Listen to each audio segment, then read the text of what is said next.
Blimey, but we've only just started, haven't we? Hey, what's going on here? It's show 186 of the Pro Synth Network. Welcome to you all. Thank you very much for turning up. I see there are a few of you in the chat. Today it's Friday the 27th of October, not November. I keep on wanting to say November. I don't know why. It's a lovely, balmy, around about 10 degrees out there at the moment. It's overcast, a bit drizzly, and it's the autumn. What do you expect? So all good, really, all things considered. We've got a bit of a show for you today. We really do. And but before we get going on that, there's a couple of announcements. First of all, young Ben Simpson is off being electromantic somewhere with his band, jiggling, something like that. Do you know what? We could just get him to do a gig here. He's got synths. He could play. He could do the whole. That could be. We could do a whole show just with Ben. That would be work. That would work, wouldn't it? And then young Robbie is alas not here again. But there's a very good reason. Let me show you. Here we go. Let me pop this up if I can. Here we go. No, I can't. Why is that? There we go. So, young Robbie is down in London at the Barbican, where he is at a showing of the Don Lewis film, the live electronic orchestra, which will be followed by a Q&A, as you can see, with his wife, Julie, and director Ned Augustenborg. And he's going to be holding sort of a Q&A afterwards. This is a brilliant film, a significant thing. This guy was an absolute genius. Despite everything he faced, he managed to get all of these keyboards talking together before MIDI was even a thing, and they would talk and do stuff. He was a real pioneer in so many ways, and I think, as we've said before, he was doing this at a time when he was facing a lot of obstacles from people like the Musicians Union in America, who at the time had two different sort of strands, one for white musicians and one for black. Hardly believable these days, but yes, that used to happen. But he was a genius, and we all stand on the shoulders of people like him. He did wonderful things, and Robbie is there giving an absolutely wonderful Q&A. We're about to do a wonderful Q&A about this, and I hope to hear more about that next week. So that's Robbie doing his thing, and now it's back to me. There we go, back. So why don't we deal with the housekeeping first? We'll get all of that out the way and try and look at that. What's going on with my hair and my teeth? Do you know, if I had a blue one, I'd have a full snooker set. Look at that. Anyway, let's get on with the bits. So let's start first of all. So if you would, you're watching this on YouTube or wherever else, most of you watch it on YouTube, please do like, comment, subscribe and share. It's always good to share, get more people here watching, helps with the viewership and therefore the funding and all that kind of stuff. It's all really, really good. And liking does make a big difference, so please do press that button.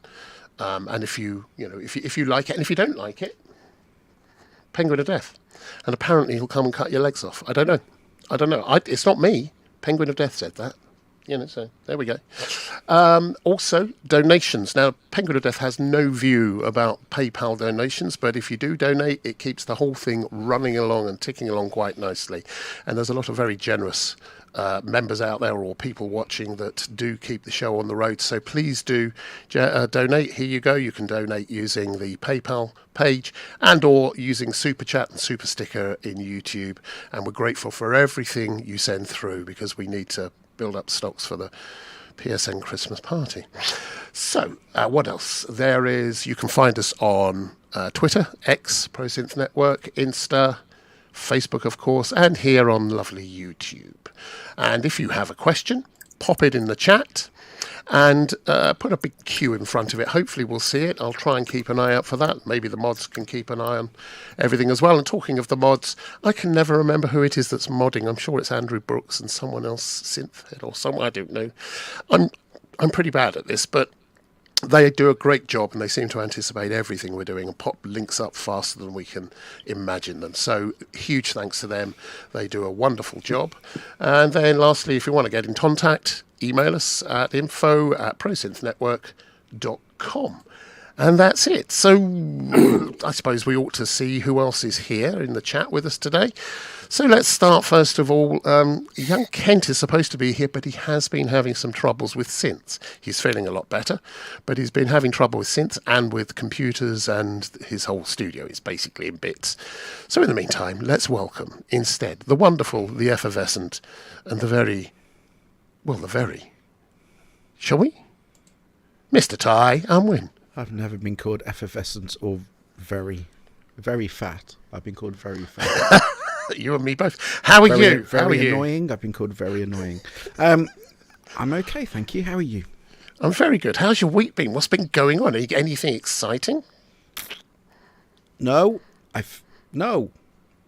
I just want to. No, I've finished a couple of jobs, which means that I'm less stressed than usual, which might mean I'm less sweary and less just shouty. I might be slightly more relaxed and chilled and not like me, really.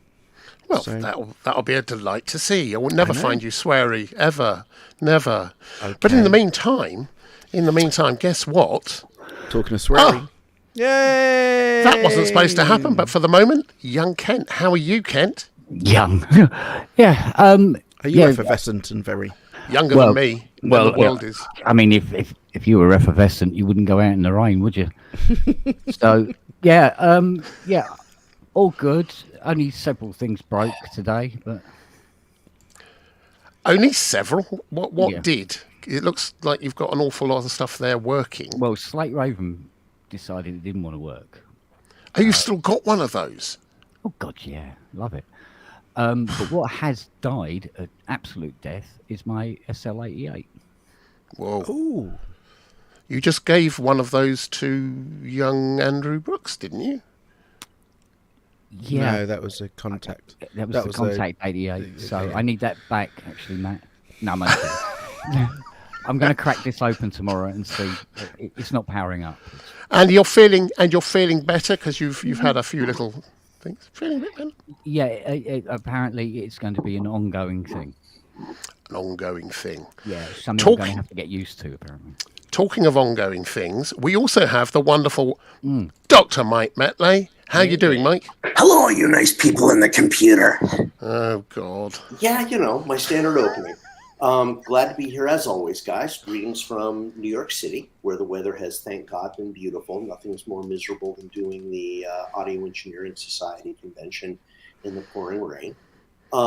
Seen only a few items that are of direct interest to electronic musicians, one of which we'll be talking about later in the show. But it's great to be here as always, and yeah. How come Mike Metlay has been allowed into the sunlight? Well, screw you too, Wagyu.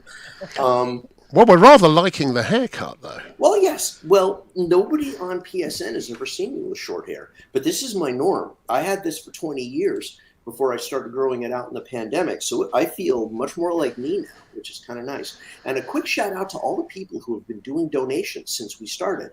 Stephen Smith came through with a very nice donation. Matt Evans has given us £2 to cover Ty's swear jar. And John Simpson gave us £5 and it says alms for the poor. Wow. So, and Andrew and Synth Addict are both here and doing our moderating for us. So it's wonderful to have you guys both. Excellent. I think it's wonderful that the spelling is up to its usual high standard there, Andrew. Thank you so much. He spelled alms without an A. Ah, there we go. That's a checker for you. And somewhere here, I know we've got... Oh, Mac Evans, look at that. He's given us £2, as you said, to cover the swear jar. And where is young Steve? Here we go. Stephen Smith, that's going to buy an awful lot of Smarties. I believe the exchange rate to Australian dollars means that's worth 3 Smarties. Is that right? No, it's about a 2.5 right now. The economy's been good. 2.5. You've been to the London Underground. That's obvious. So that's all good. No, it's because Herbie Flowers did a song on a live album by Sky called Tuba Smarties, where he was playing lead on tuba. So there. There we go. So listen, guys, we've got a show. We've got a show to do. We've got a few news items. We've got all sorts.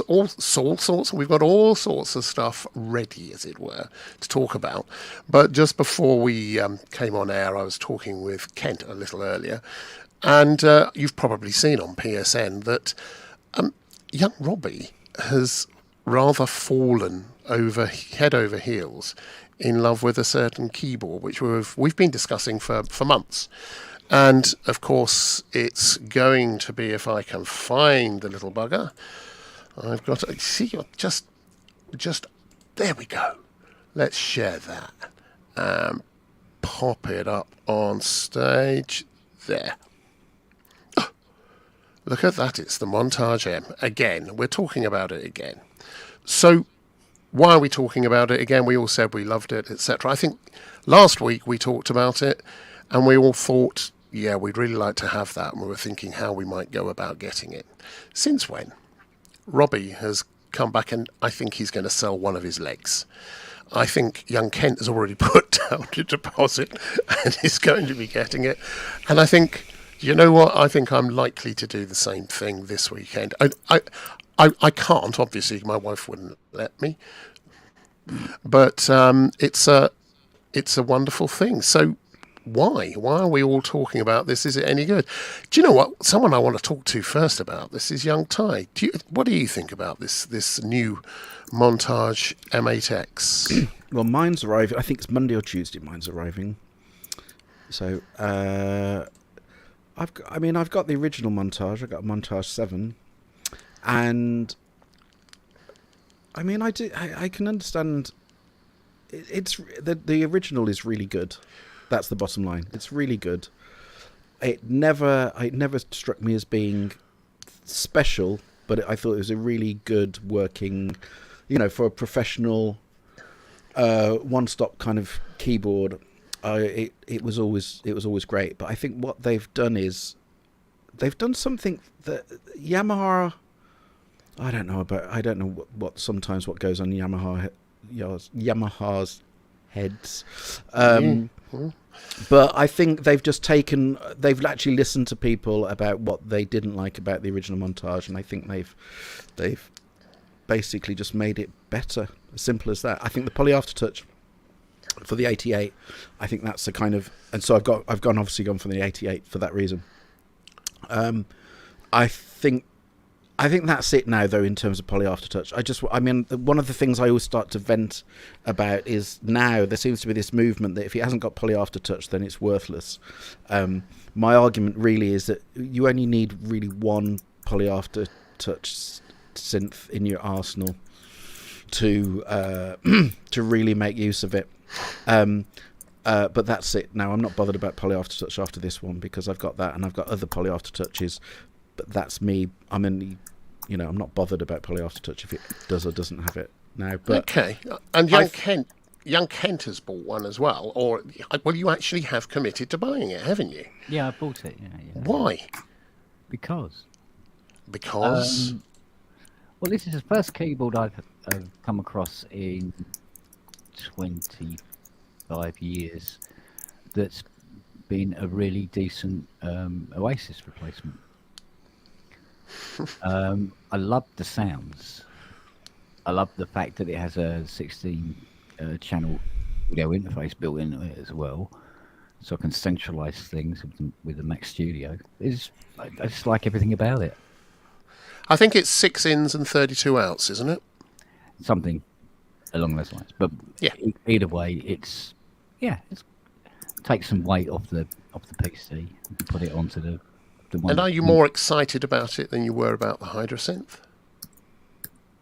Yes, mainly because of the wealth of sounds that it does, and the type of sounds that it does. Although the Hydra is a brilliant synth, this is a brilliant everything. So, okay. Because of its sampling engine and everything else. So I'm really, really, really looking forward to getting this thing. Mike, what are your thoughts on this? Because it seems to be very, very popular all of a sudden. I actually will not donate the posterior of Rattus norveticus about this. I don't give a rat's ass. I'm not a keyboard guy, and I should make that very clear. I am a lousy keyboardist. A piano action is wasted on me. And because I don't gig doing conventional music that would require a lot of these sample libraries, I will acknowledge that the new Montage, yeah, it gets rid of a lot of the failings of the original. There are a couple of things it still has that I don't like. But would I get one? Hell no. No. It's not for me. It is not designed for the kind of player that I am. Okay, so what I find really interesting is we've been talking about this, and again we covered this last week, but I will just give a quick thing. We talked about this and about the sort of aspirational thing, and we all discussed the fact that whilst people like Roland have come up with their Zencore idea, they've built an entire skew of models, and more of that later, based on their new technology, as it were. And we were saying that essentially Yamaha needed to have a new chipset or something to be a foundation for everything moving forward. You had new code base, new everything. And we all hoped for a CS80, a modern day CS80, and they've always delivered a top of the range something, but not in recent years. So when this launched, I've got to say, I am very excited about this. I'm really excited about this. It appeals to me on so many levels. It does.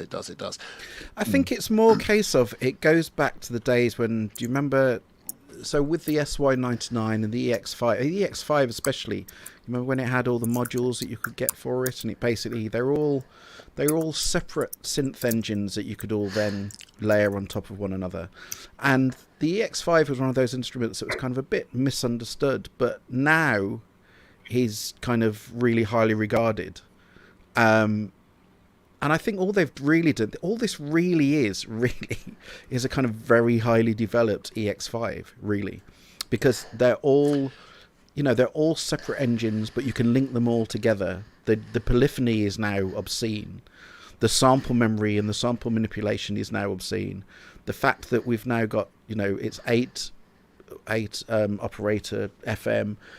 The analog engine, it's not the same as the AM1X, but kind of it's based on, it's going to be better than an AM1X, and the AM1X it's by itself is an amazing virtual analog synth. Yeah, it certainly is. I think it's just a collection of everything together. That's what just makes it special. If you took one individual element, there's not that much that makes it outstanding, but stick it all together and I think something, I think they've done something very clever with it as well, which is they've made it, essentially by the way they've put it together, they've made it an instrument rather than a workstation. It's not a workstation. It is not a workstation. It's an instrument. So, and that's what appeals to me. It's someone's. And that's why I can't make good use of it, because as an instrument player, I tend to use smaller keyboards and controllers. But it is gorgeous. The stuff that they put into it is amazing. And that's the other thing that, as Mike just said, it is gorgeous. And I mean, it's one of those things that the moment you start making a synth like that, it's got to look sexy. And I know that sounds ridiculous, but it does have to it has to look the part. And I just think it looks the part as well. It looks it's a great looking thing. Yeah, it's got all the tech to go with it. I've got one complaint about it though, and this is just me. This is a guy who's been gigging for 35 years. That the knob in the center, the great big glowy knob, I forget what they call it. Easy. Yeah, no, I'm not talking about my great big glowy knob. Oh, right, okay. But it comes up so high from the keyboard. Whenever I see something like that on an otherwise relatively flat surface, I always think, well, that's going to come off when you bang it against something. And I'm just wondering, Don't bang it against something. I mean, that's the first thing I'm going to say. Is I know. Doctor, it hurts when I do this. Don't do that. If you do that, you're stupid. Leave it where it is. Leave it where it is. But anyway, look. So So let's just move on from that, because we mentioned, this whole idea of. Thank you so much. We mentioned this whole idea of other manufacturers or not of other, of updating chipsets and coming up with new thingies. And in fact, we've talked about this recently as well, but I thought I would share this as well, because this is another good thing that's getting some attention. So Korg have brought out the Keystage, and it's poly aftertouch. As we know, MPE enabled, all of that kind of stuff, MIDI 2.0. It's using, I believe, am I right in thinking it's using the ASM keyboard? Yes, it is. The brand logo is actually on the case. So this, we've been talking for a while as well about wanting to have a controller that was affordable, and this has come in. It's curious because it's come in. I think the 61 note version is around about £600 in the UK, something like that. Which I think the Fatar poly aftertouch keybed by itself is about £599. The 49 note is £599. So it's pretty good value for someone that wants this and wants it on stage to control a bunch of stuff. Thoughts, gentlemen? Kent, would you? I mean, now that you've got now you're getting the montage, will you ever need something like that? Can you see a market for this? Me personally, now, no. I'm kind of with Ty on this now, where a keyboard comes out and you go, it's sports polyphonic aftertouch. You go, oh, that's it. Oh, okay. Does it have end cheeks as well? Because it's just a thing now. It's almost like one of the selling points that box now has to be ticked. So yeah, I mean, I had a quick butchers of this, and it was like, yeah, okay, yeah. I'm surprised they didn't bring out an 88 note weighted version, because that would then give people. No, then I'm not, because at the end of the day, ASM aren't making an 88 note weighted version. So if they're using that technology, which they are, they're only going to use what's currently available. Yamaha, the only reason that Yamaha are using that action on their montage is the fact that they've developed that action for it. In the same way that if they're going to, everyone has to go down a certain route, it's a whole Betamax VHS all over again, and they've gone down the ASM route, and that's great. But ASM don't make a weighted 88, so that's why.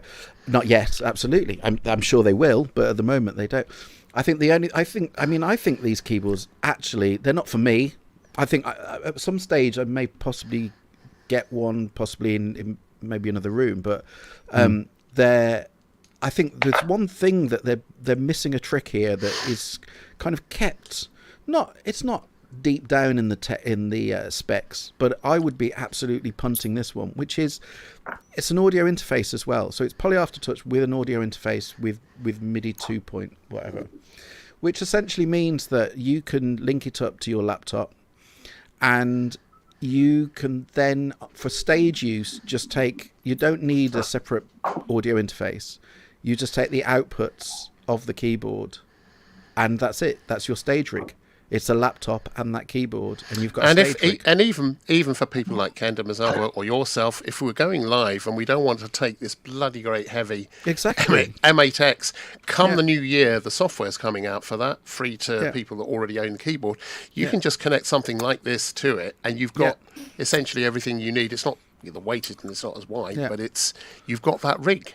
Can I also just say though, and this is a personal thing, as good as the Hydrasynth keybed is and the ASM keybed is, it's not great. I will put this out there that I think the Hydrasynth keyboard is okay. It's a good 7 out of 10. That's it. But that's all it is. It's a 7 out of 10 because it just it's been built around the poly aftertouch rather than the quality of the feel of the keybed, and so it's a good 7 out of 10. Normally Korg have been very good with their keybeds, and the fact that they're using this now, I don't know. I'm not sure. All I would say is if people are really going for a proper quality keybed, The ASM one is not. It's great that it's got poly aftertouch, but as a normal keyboard without poly aftertouch, it's not the best. But as a form factor, all the features of it, I think it's quite good value. I think it's good, and I think they look good. Again, it's one of those. They look, the wooden end cheeks. It may seem like a thing just to stick on, but they look great, and I think the features look great. The specs look great. Just all I'd say is I'd have a play of one just to check if the keyboard actually works for you. If you're less bothered about the poly aftertouch, that's all I'd say. Any intel on this from your side, Mike? Well, I have a lot of pluses and minuses to talk about. Music Player Network has been blowing up ever since B&H leaked the picture, and now that it's actually out and people are seeing the real feature list, all of these guys are professional keyboardists. You know, there are a few experimental electronic guys, but it's mainly professional keyboardists, and you know there are complaints. You know, some people want faders, but I think the thing that really, and people love the scribble strips, the fact that you've got scribble strips, but the thing that really, really cheeses people off is the fact that they've got these assignable scribble strips on limited throw potentiometers, and there's no scaled mode and there's no pickup mode. Anytime you touch a potentiometer that isn't set to where the parameter is, it jumps. Really? And yeah. yes, really. Oh, wow. And people are they're just like, can't use it because. But that's a firmware thing, isn't it? Oh, one would hope. Korg has been very good with Rev 2.0 fixes, but right now a lot of people are just saying, that's it, I can't use it live because it'll screw things up. The other thing which I noticed, which I found very funny, is somehow Korg came up with the idea of using the blank space on the side of the thing and attaching a little magnetic shelf so that you could, you know, put a MacBook Pro on it. Sounds familiar. Yeah, I've done it. But no, you know, I can't. I am less of a nuanced keyboardist than Ty. What he would call a 7 out of 10. I would call a 7 out of 7, just because I can't. The best poly aftertouch action I ever had was on my Sequential Prophet T8, which was weighted. It was a Story and Clark piano action with keys and everything, and it played like a dream, but it was wasted on me. I'm glad that Yamaha is actually putting its manufacturing muscle behind this. I don't think poly aftertouch, the punters are always going to look at it and go, oh yeah, now that's sort of the thing. But, so we're talking about the Korg here, by the way. Yeah, I know. But the point I'm addressing that Kent said is that I don't think we're yet at the point where poly aftertouch is something that people just expect and assume. If that was the case, then the Gaia 2 would have had some aftertouch. You know, yeah. I think that the poly aftertouch is appealing, but again, as someone said earlier, they were so focused on getting poly aftertouch into the box that they may have not paid enough attention to other elements of the control structure. I think it's obvious that they should have had endless encoders with LED rings for something like this if they're going to use it to control a DAW, especially with the built-in interface, which, by the way, is dead brilliant and not enough people are doing. Okay. Can I also just very quickly say the only thing that I forgot to say as a fault is that, again, the size. I mean, I know that everyone's doing OLEDs with, you know, they're making them smaller and smaller, but on stage, a display that big, it's just too small. It's just too small. End of story. You need to be able to see it from a distance, don't you? Yeah, and it's just too small. But again, that's a small fault.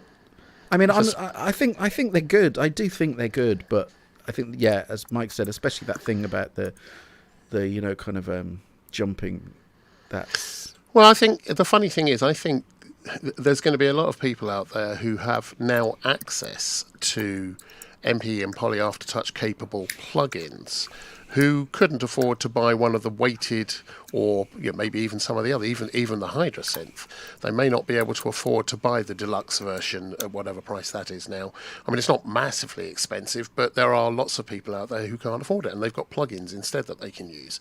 And so for them, I think this might be... It's great, yeah, it's great. This might be a really, really good good thing. So I think they're likely to do well with this, but we'll see. But talking of Korg, and version 2s of things, which you did, young Mike. See how I tied that together? Oh, wonderful. Seamless. Amazing. This week they've announced this. Yeah. So, the Modwave Mark II. Now, the thing is, this has come out fairly soon after the Modwave 1 was released, and there's going to be an awful lot of very hacked off owners saying, how come it's come out so quickly and I bought this and I invested my money. As far as I can tell, what the story is that this was based, the Modwave 1 was based on what's the chipset? It's the Raspberry. It's a Raspberry Pi 3, and now that's it. Raspberry Pi 3. 4. Yeah, and this is Raspberry Pi 4. Now, the thing is, the 4 gives you the ability to add a whole bunch more voices, but I know Korg are already talking about doing a firmware update for 1, which will give you the additional effects and a whole bunch of other stuff. So it's kind of good, but the other thing is this has now got the Chaos pad as well, as you can see up there in the right-hand side there, left-hand side rather. So, I mean, it's a good thing. It's 32 stereo voices are now boosted to 60 in the new version. New LFO functions. It's free-running LFOs. There's been some improvements in the effects section. I mean, it's okay. It's okay. Mr. Longhurst, sir, I have a question. Yeah, please do. Does it have poly aftertouch? Have you ever played the action on one of those? Oh God! Oh God! No, I've got a Wavestate I've got a Wavestate that I have to finish a video series on. The video series has been on hold for 1.5 years because I can't bear to touch the thing. Sorry, I said that in public. Sorry, Clark. But I know the guy who developed this platform, and the problem was when they did the originals, the Raspberry Pi 4 was always what they intended. It's always what they wanted. But when these things came out, the 3 was available in quantity, and that's what they went with. And that was a cost decision, though. Clearly, well, it was both cost and availability. The development team has always had its eye on the prize. They've always really sort of looked at the whole picture. They've seen more than we've seen. So when I started working with the Wavestate, there was no software editor. There was no software version where you could easily work with the stuff that was way deep under the hood. The performance elements were there in the hardware. There was the software to work with it, and they always knew that eventually they were going to bump up the horsepower. But the idea was ripe, and it was good to get out the door. And you can't fault them for that. You've got to bring out product, and it would have been a 4-year wait. If this had been the Modwave Mark I, people would be going bananas over it, aside from the fact that it doesn't have aftertouch. But now it's an upgrade. And I think a lot of the people who hesitated about getting the Mark I are really going to look at this and say, yeah, they've ticked a lot of the boxes. Do you know, I can't see if this does have aftertouch yet. I know it responds to it. It doesn't. No, that's that particular.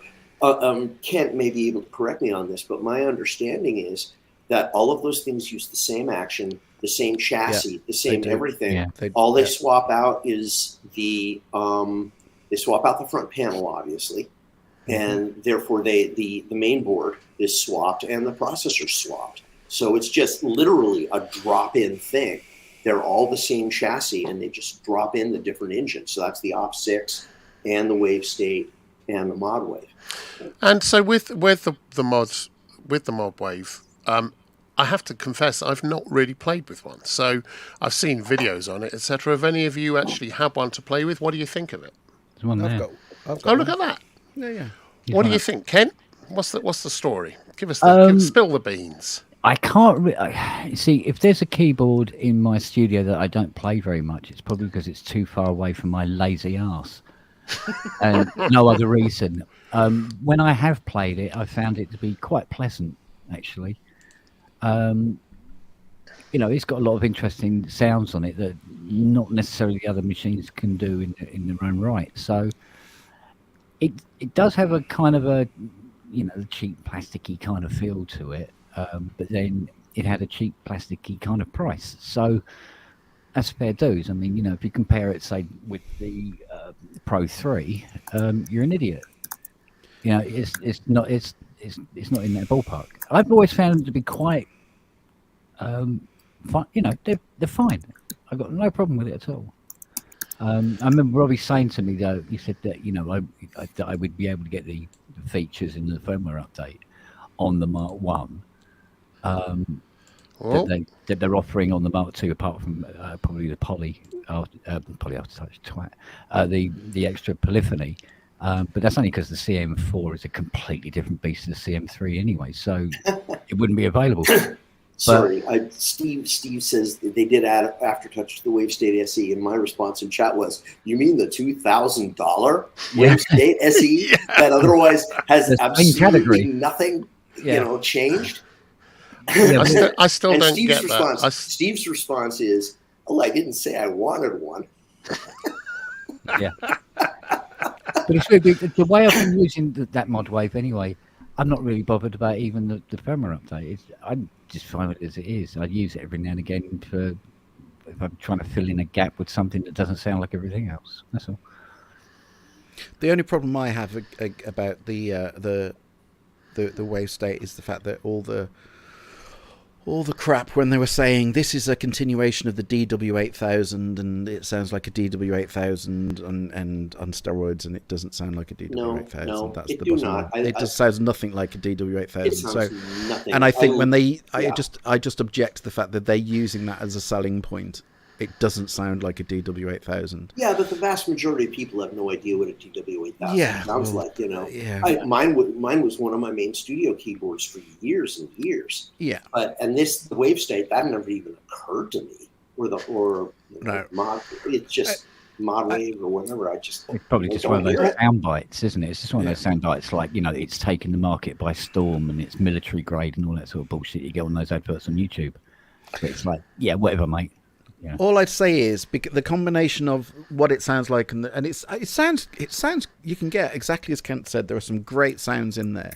There's some great features in there. You can get some good stuff out of it.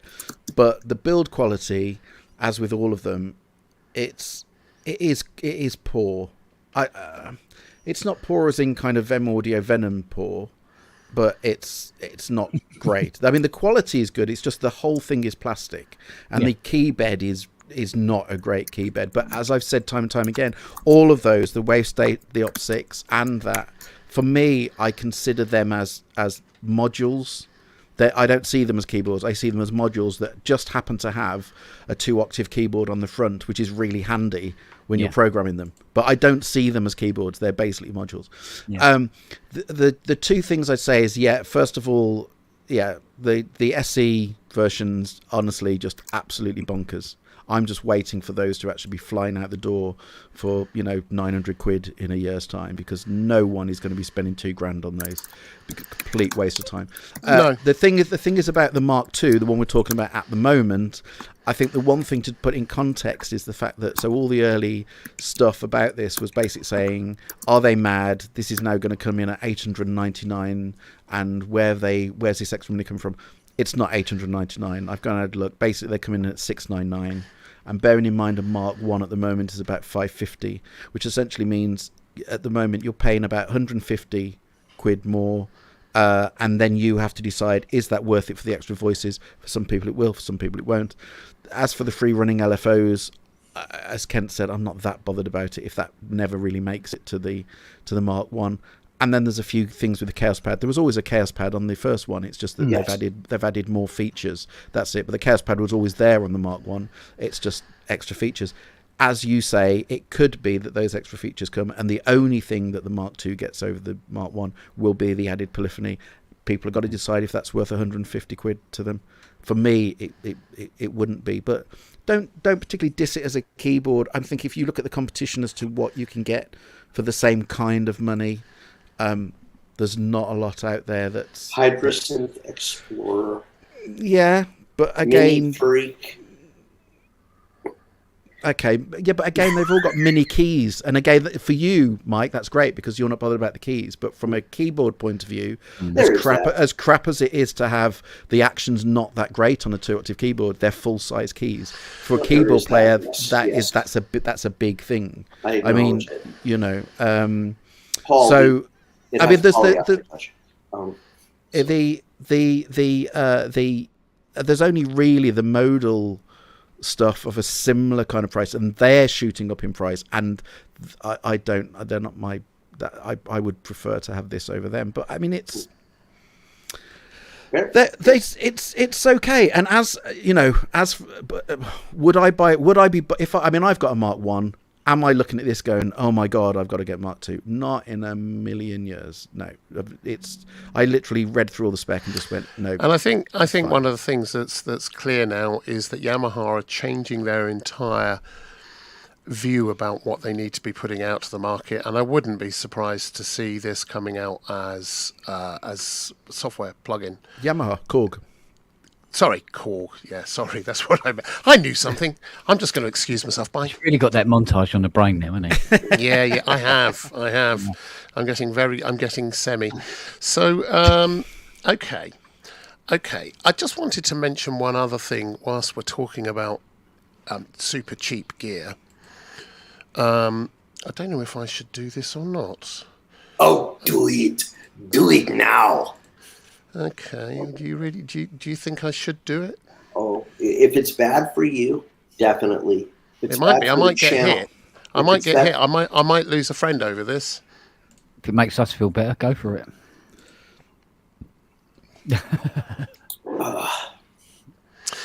See, it's beyond my price range, and I don't know anyone that's got one of these. So we've not been able to get any kind of reliable information about it.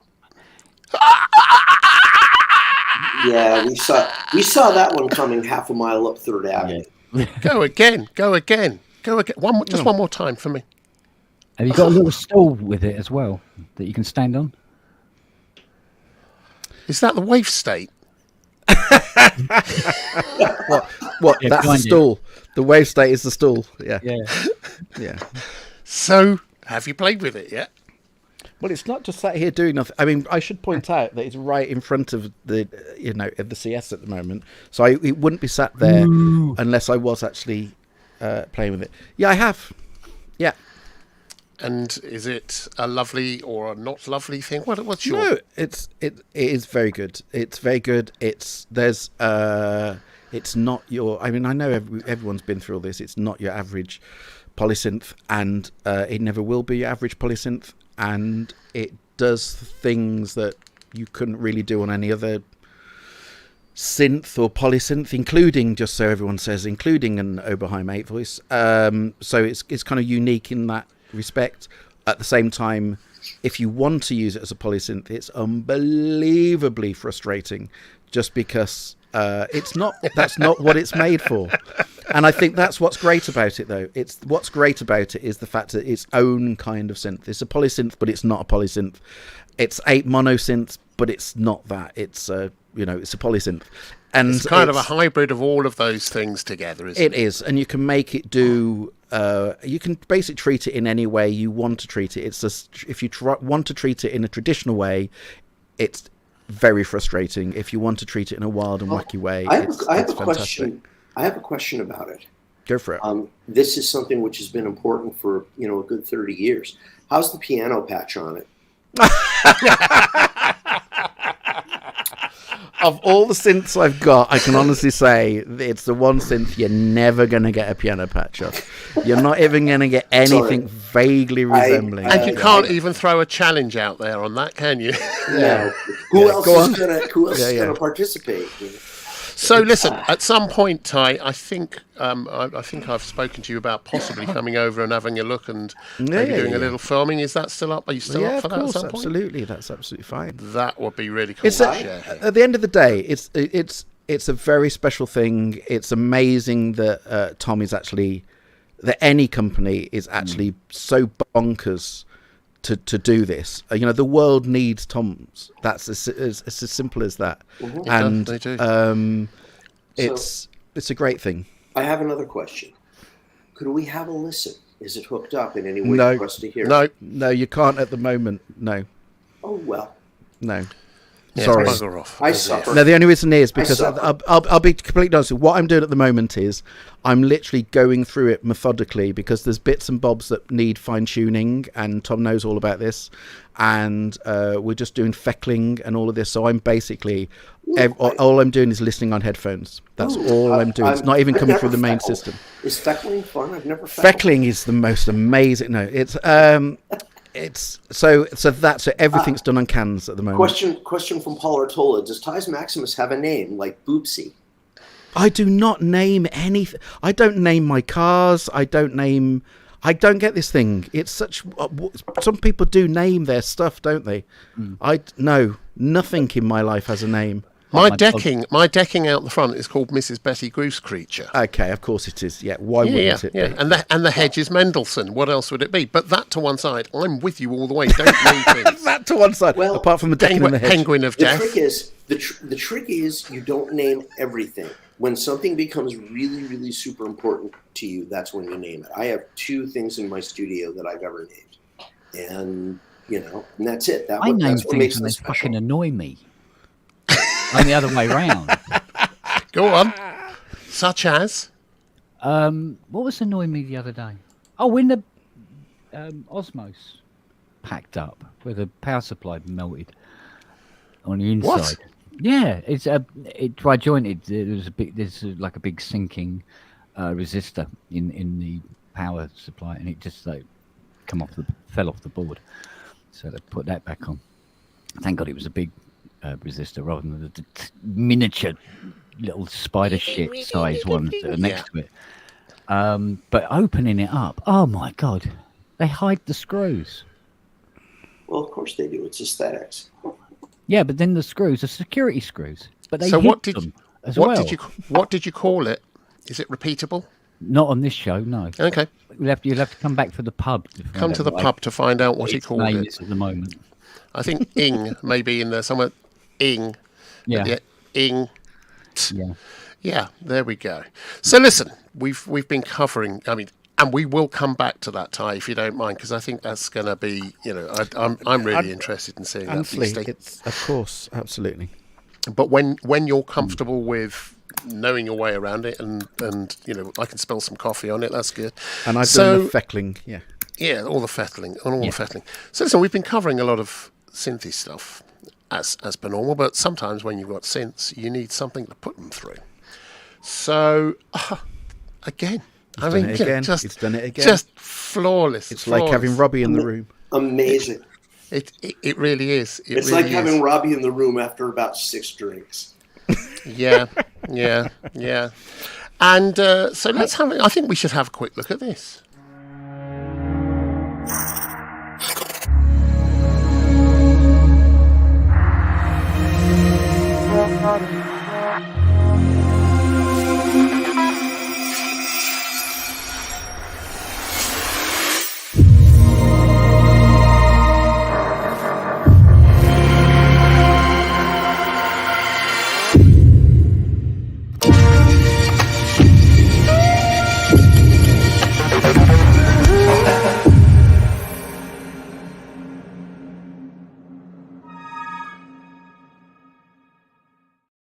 So there we go, the Audiofuse. Now, I think I'd be remiss if I didn't mention that someone here has a tiniest interest in this, having written the manual. Was that you, Kent?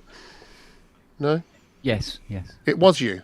Yes. So what were your impressions of this?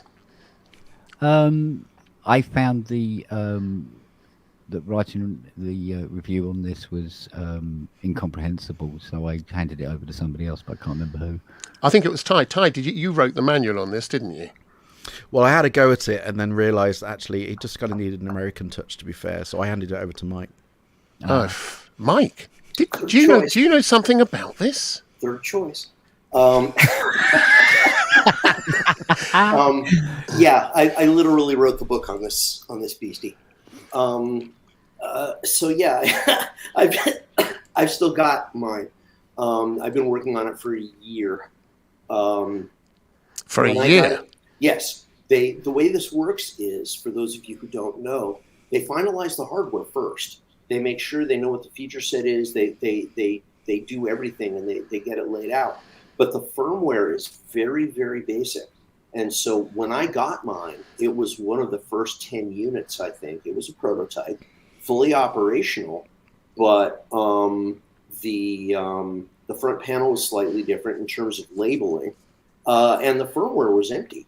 You know, half the menus didn't lead anywhere, and which made it sort of fun. You know, one of the standard exchanges with Arturia was, when are we going to see the section of the manual on such and such? I was like, well, when such and such gets added to the firmware, I can start writing about it. But it's a painstaking process. This is an extraordinarily well-built machine. It is quite remarkable. Tracker jack, yes, DC coupled. We'll get back to that. And no, it's extraordinary. And I love the fact, you know, typical electronic music community of people I would love to introduce to a fish subduer. A fish subduer is like a cricket bat, only it's small enough to swing easily. You know, it should be 879. You know, if it was 879, I'd buy it. And it's just like, go away. Just go stick your head in a pig. Do you know David Cameron? I didn't realize. Wow. I think his was the other way around. Oh, was it? Okay. Yeah. But it's an amazing box. It really is. I am continually stunned by some of the stuff it can do. So, I mean, I've been having a quick look at the specs, and there's some stuff on here which I'm just deeply, deeply impressed by, the number of, you know, audio IOs, etc. Mm-hmm. There's so much going on with this. What I haven't seen is whether or not it supports, I don't know if this is important to everyone, MIDI 2? Not yet, no. But it can do. Firmware. I'm expecting eventually that they'll start pushing firmware upgrades in that direction. Okay, and I notice that on the front panel there's 2 mic inputs. I don't see any phantom power, but I guess it's not that kind. Yeah, check this out. It has a system built in, so that the 2 front panel inputs, it immediately senses if you've plugged in an XLR jack or a 1/4 inch. If you plug in an XLR, instantly the software, the controls, what they call the Audiofuse control center, comes up with a button on those channels that says 48 volts. You don't even have the option of turning on phantom power if there's no microphone plugged in. Now, if you plug in a 1/4 inch, then it assumes it's a line level input, but a button pops up on the interface that says high Z. So if you want to plug in a guitar, it doesn't assume that the input is there, but you don't have the option of turning on phantom power on a guitar, and you don't have the option of, you know, it's a very sensibly designed thing. And what's really cool is that in all cases, there's a button marked rear, so that if you have stuff plugged into the front, but you want to use the line level outputs that go somewhere else, you click a button and you don't have to unplug anything. I mean, I've got to say, it looks very sleek. Does it ever stop moving? Because I mean, you'd be a bugger to, you know, where are you going to put it if it's moving like that all the time? Well, this is the early trailer, and they actually removed the moving firmware from the shipping models. Oh, they did. The shipping models, and a lot of people were bummed about it. It's like, I'm getting one, and it's just going to sit there. What the hell? So I'm assuming that the point of this I/O is that it's to replace a more traditional mixer. It gives you a lot of inputs, outputs. Is that the case or not? What do you? Well, it's okay. I'll very quickly. By the way, can somebody? We're gonna stop at some point, and I'm gonna scroll back. I've got a gazillion questions to answer, but basically the idea was enough. It's a weird thing, but apparently a lot of the people at Arturia are electronic musicians. You know, go figure. I don't get it. But basically, they've been designing these interfaces for a long time. And the one thing about the original Audiofuse is that it put everything in one box. It was the first interface to you've got preamps, you've got line inputs, you've got MIDI, you've got et cetera, and sync and so on. And basically what they said was, in the modern electronic studio, there are a lot of pain points.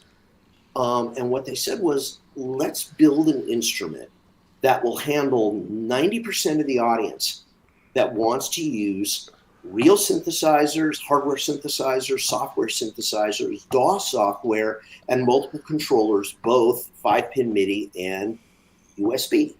And so they gave it 16 line inputs. They gave it a ton of line outputs. They gave it all sorts of interesting routing possibilities. They gave it Q mixing so that you can actually, set up Q mixes for doing different things. They gave it a USB hub and a direct MIDI input so that you can actually use the thing without a computer. You can use the thing on its own. It remembers 8 presets with all of its settings. So you can take it out of the rack and take it out on stage. And if you want to be able to fiddle with it while it's out on stage, so the MIDI port is powered. So you can plug in a fader surface. So here's the thing. This doesn't sound too different, to be honest, from something like the Focusrite Scala 1820 Gen 4. However, I have been noticing on the info, it also supports a bunch of plugins, effects internally. So you can actually route stuff and play stuff back inside the box. Is that right or not? I would love to know who is saying that, because that is chock full of crap. Really? Yes.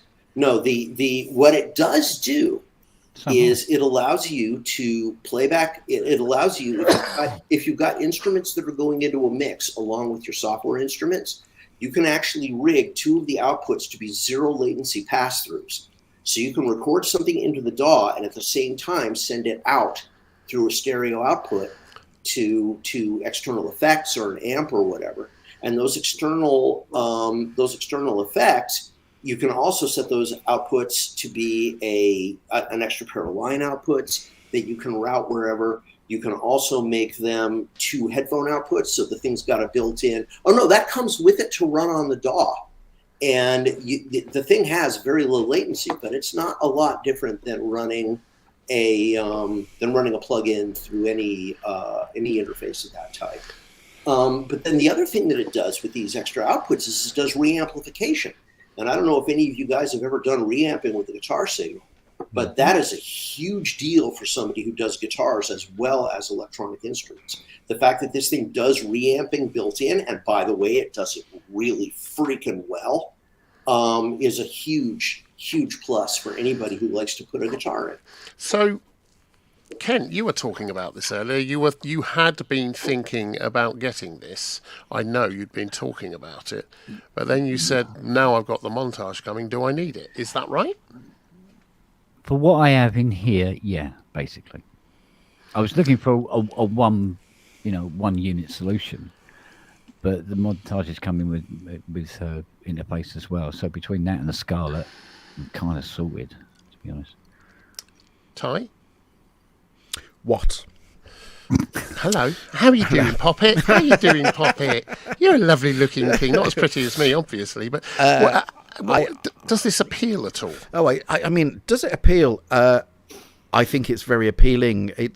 I've got a complete Maddie rig across, the entire thing. And when they turn around and say, you can now plug in all your instruments. Yeah, okay. Well, I would point out that you are not exactly the target audience. I was about to say exactly that. Am I the target audience? No, I'm not. You can plug practically everything you need to in Oxford. Yeah. If I mind the studio. If I was the target audience, would I be attracted to this? I have to say, I absolutely would. And I also think for the price, I think if you look at the competition, I think it's incredibly reasonable. The fact, I know this sounds so a stupid thing. Ada. No, don't say it. Ada. No, Ada. Whatever. Why did people start dropping Ada? Ada. Oh, it's in there. The great. It's in there. It'll do 8 channels. That's what I'm saying. No, that's what I'm saying. It's great that they've stuck with it, because Ada is absolutely still as valid today as it was 20 years ago, and yet there's loads of people dropping it. So that is a huge appeal to me. 16 channels in, 16 channons out, or 8 in, 8 out with smuts. Absolutely. The question I'd ask is: Are these? I don't want to say stackable. I'm trying to think linkable. So basically, can you link multiples together? If so, how many? Like as you can with the UAD Apollos. I am.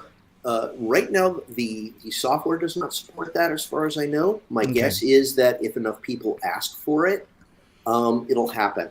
The way I know that they've hit the right audience with this is because when I announced it on LinkedIn, 2 of my best friends in this business immediately commented.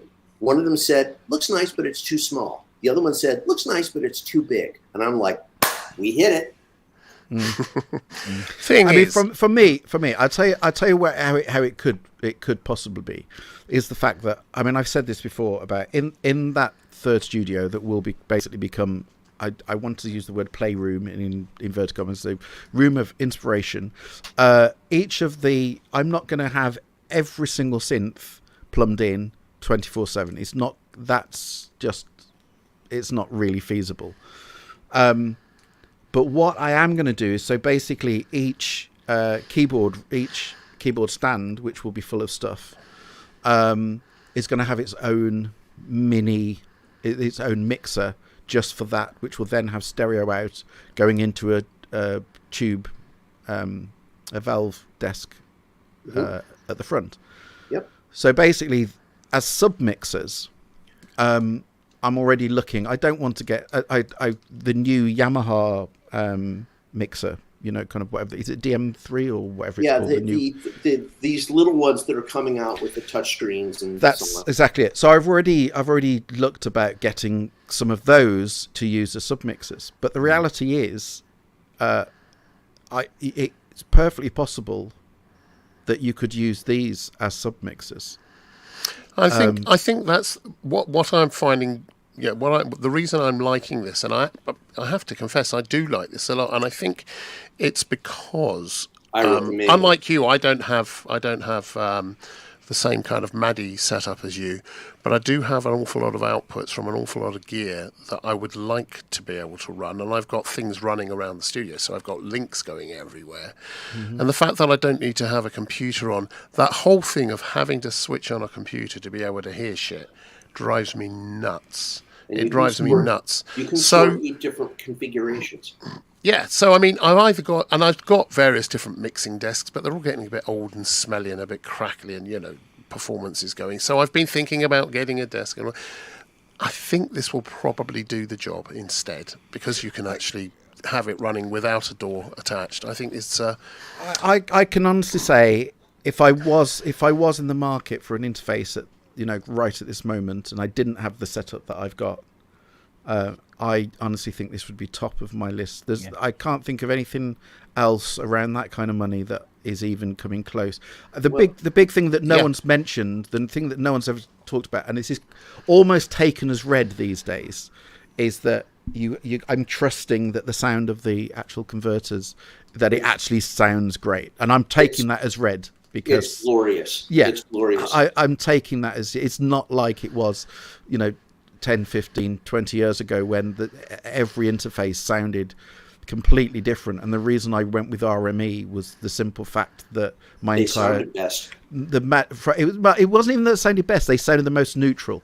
That's they were the most. They were the plainest. What I mean. For an interface, that's what you want. But there were the reason my entire MADI rig is all RME is purely the fact that it was a time. I these days I think that's kind of less of an issue, because nobody supports MADI like RME. You made the right choice. Yeah, but I think in terms of general sound quality, if you're there are certain companies that you just trust the converters these days are going to be great.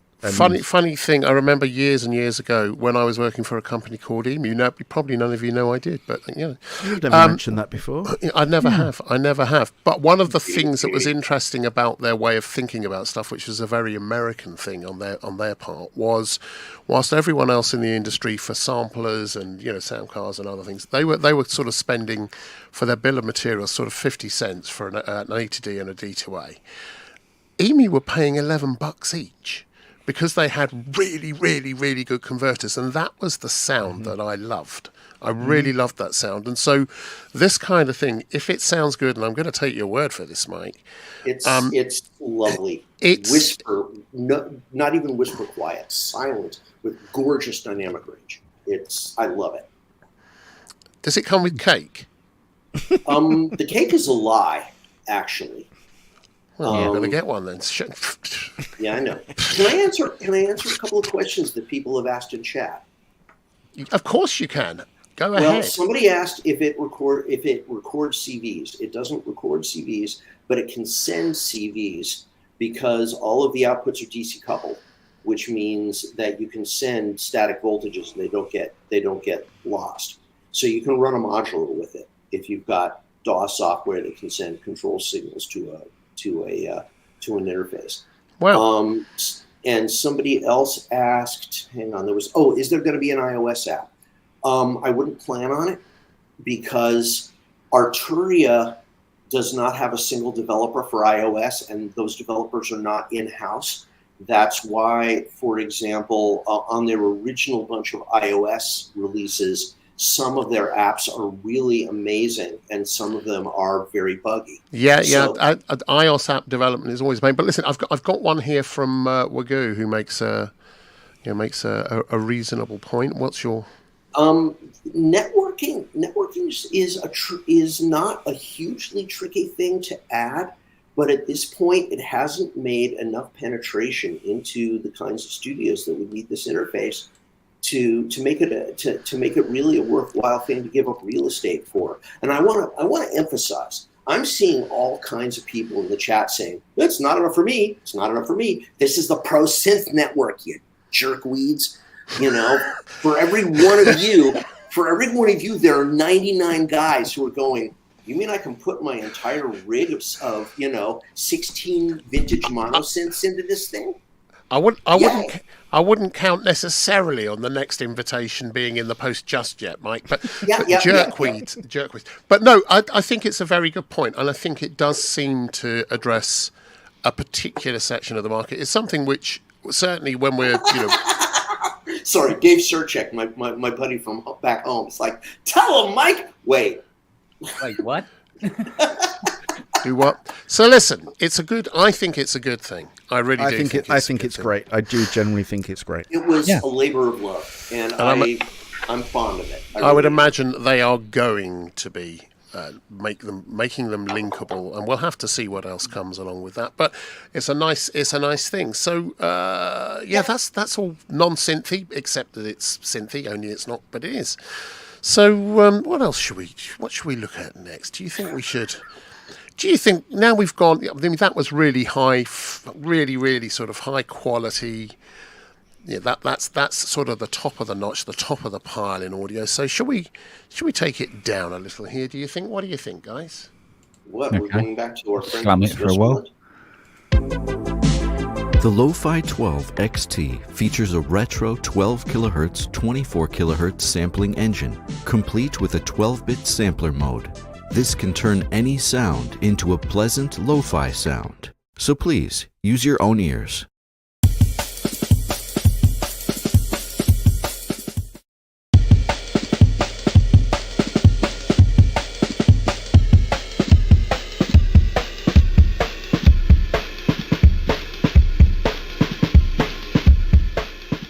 .24 kHz.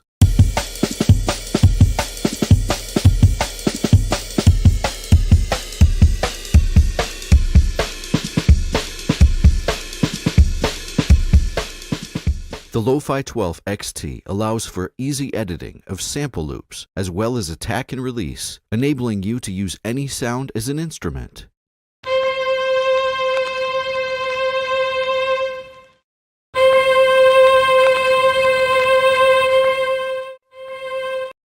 So look, I'm going to stop that there, and I'll tell you why. That last sample of a violin with crackles in it, how did that make it into that promo? I mean, well, but, and also, you know, having worked with samplers for years, I can just dial down the bit rate, you know, and I can, you know, all of that.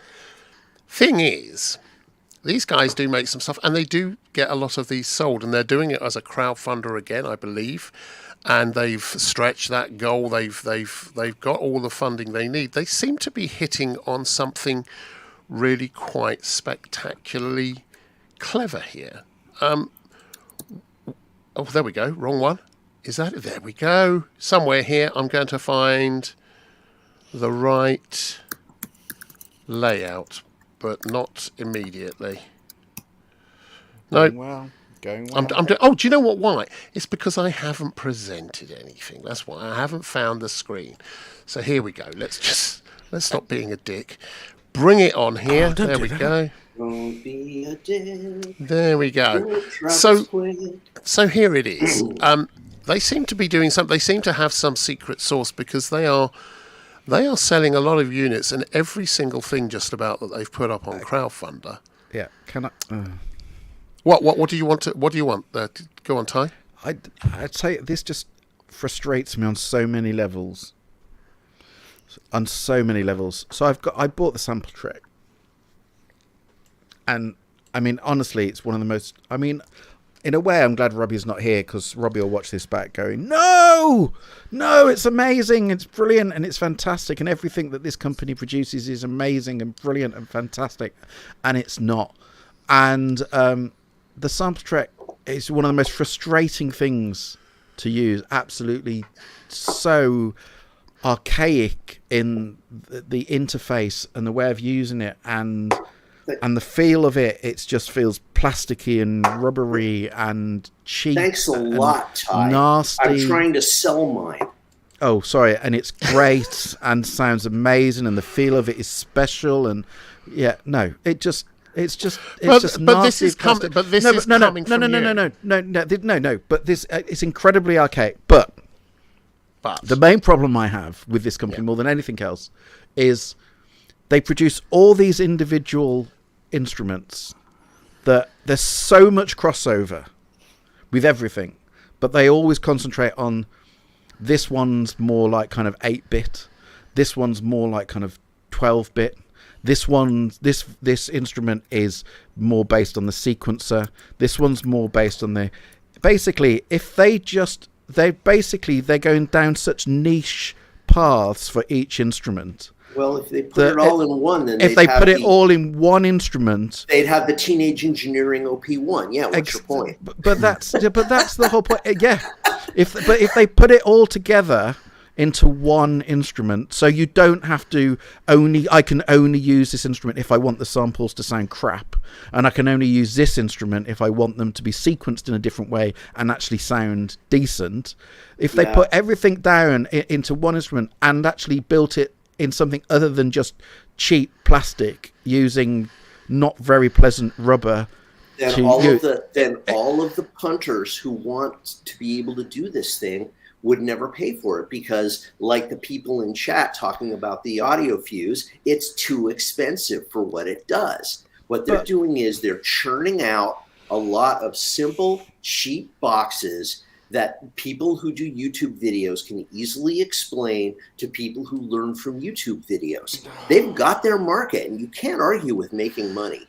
But can I also just say that one of the other things that frustrates me is the fact that this whole, exactly as Andrew just said, this thing about trying to make everything sound lo-fi and crap and whatever. Why not do what we always used to have in the good old days of sampling, where essentially you fit decent. You choose what sample rate you want. You choose what bit you want. You choose all of this. So in other words, you give it decent converters, and then So here's the thing. there is a market for people that are used to instant gratification, right? And it's a huge market.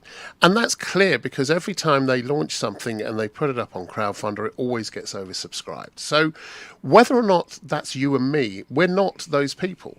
I mean, I've bought the EZ1 Play because I think that's a really interesting, portable, take it with me kind of instrument. That's the exception for me, and I will do all the rest of it, but there's a huge number of people out there who don't care about it. They don't care, nor do they understand about sample rate and all that kind of stuff. This just gives them the sound that they want to have. What I'm saying is, it's a case of you basically have 3 options. That's all. It's but at this price, you buy all 3 of them. Ty, I know you don't like it. It is the consumerism in electronic music in the modern day. You know, in the 1980s, it was people getting rid of amazing analog synths because digital was the thing. In the early 2000s, it was people getting rid of, you know, the older samplers because the software instruments were suddenly the thing. And what you've got now is an audience full of people who don't know from Shinola, who are paying a little bit of money to get something that sounds good in a YouTube video. Can I just say that this kind of price is the same price that you can go and buy an S6000 fully expanded or an EMU E64 with, you know, kind of 16 meg of RAM. No, big scary menus, function names we don't understand. Sound great. And so the same kind of price, you get pieces of crap like this. Big boxes are scary. No big boxes. So we're not going to get you agreeing on this. Kent, young Kent. Do you? Hello, mate. I remember you. They're a good idea. I just think that's. I remember young Kent. Kent, do you have a view on this young fella? Personally. Yeah. Okay, this is my view. I spent years and thousands and thousands and thousands of pounds buying the next better samplers because it was going to be cleaner, brighter, and more realistic sounding. Why the fuck do I want to go back to 1982? It's not even 82. It's 78. Yeah. It's 78? Not even 82. Yeah, that's true, because the 16-bitters were in by mid-80s, weren't they? No, if I want a shit sample, anyway. I'll just sample something without reading the manual. That's all you have to do. You don't have to do it. We used to pick the like Ty says, you could pick the bit rate. Yeah. You used to pick the bit rate because the sample that you wanted to do was like 5 seconds. You go, fuck, I'm gonna have to knock this right down. And then what you get back is something that sounds like it's been played through a shit-stained sock. And I just can't be bothered to go through that. Why would I want that back? No, thank you. No, thank you. That's going into the Kentism. That's going into the Kentism room. I spent thousands, millions of pounds. I think. Okay. The thing is, look, I have to say, I've bought TE stuff. I've got teenage engineering stuff, and it's totally overpriced, and it's ridiculous in terms of miniaturization and all that kind of thing. But there's an overriding quality to the build quality, yes, B, the sound quality, yes, at all times. And you can mess around with that kind of thing and you can make it sound absolutely rubbish. But the reality is you start off from a high bar and can bring it down. What you can never do is start off with a low bar and then bring it up. So you are absolutely, these things are just so limited, and the fact that the build quality on them is not good.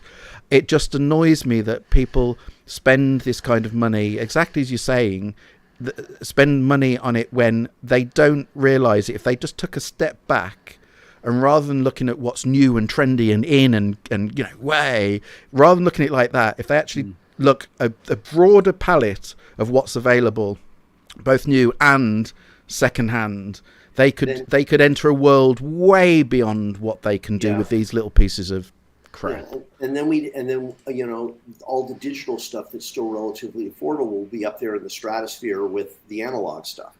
You know, all of a sudden, an E4K will be like $18,000.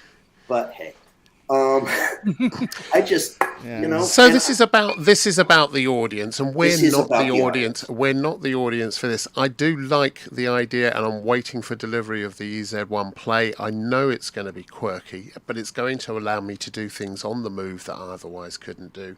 This isn't for me because guess what? I've got racks of samplers, and I know how to use them. But that's me, and I think all of us are probably in a similar position. So, well, believe me, and I've been tempted. The little one they do for textures, you know, their little ambient texture synth.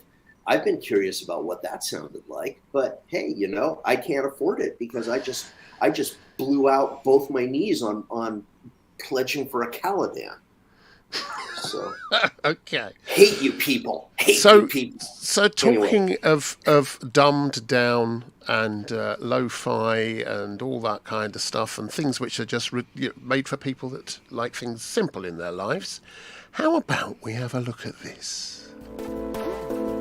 Hi, I'm Bart Slager. I'm an electronic musician and instrument designer. For the past 3 years I've been designing the Polypulse. Polypulse is a live performance workstation. It has 5 tracks, and each of these tracks you have an algorithmic sequencer which you can use to create long and evolving rhythms and melodies. It also has a sound engine per track and audio effects chain. With this sound engine and audio effects chain you can create very different and contrasting sounds between which you can morph using the touchpad. Melodies are created using note lists. When the sequencer triggers a note, it will pick a pitch from the note list and then send that to the sound engine. And what is nice about this is that the rhythms and the melodies are stored separately. You can make different combinations while performing, and with this mechanism you can discover new melodies. Yeah, so who'd like to go first on this, gents? This is more in my wheelhouse. I love it that music is being dragged kicking and screaming back to 1980, because it reminds me nothing more of sort of a weird thing if, you know, a really drunk MC8 were to encounter the Hal Alice digital synthesizer in an alleyway on a Sunday night, and what happened 9 months later. But you've got to admire somebody who's got this totally directed, perfected vision for creating something where you just kind of look at it and you go, huh? And then you actually start playing it, and it's just like, you know, this is actually kind of fun. You know, Manny is in chat, and he says this looks strangely interesting, and I said, yeah, or, you know, interestingly strange. No, it's not. Again, it's a matter of audience. It's a matter of audience. I would love to play with one of these things, but I'm guessing it's way out of my wheelhouse. I'm guessing I could never afford it, and I don't have the room because, you know, I sold one of my kidneys for a Caladan. There you go. It's $19.99. Great. Googly moogly. Yeah. All day long. Yeah, 20 quid. Yeah, cool. £1,999. I see. slightly more. Okay. Sorry, euros. Euros, according to this. Again, it's another crowdfunding thing, and he seems to have reached his crowdfunding goal so far, and you know, he's done a lot with this. I got to say, I was kind of Underwhelmed, but I was deeply underwhelmed by the promo. It just didn't show anything that I was particularly vaguely interested in. Did you actually watch the? Did you actually watch the him constructing a track? The 15 minutes of him constructing a track. No, I didn't. Okay, so that was kind of worth watching, really.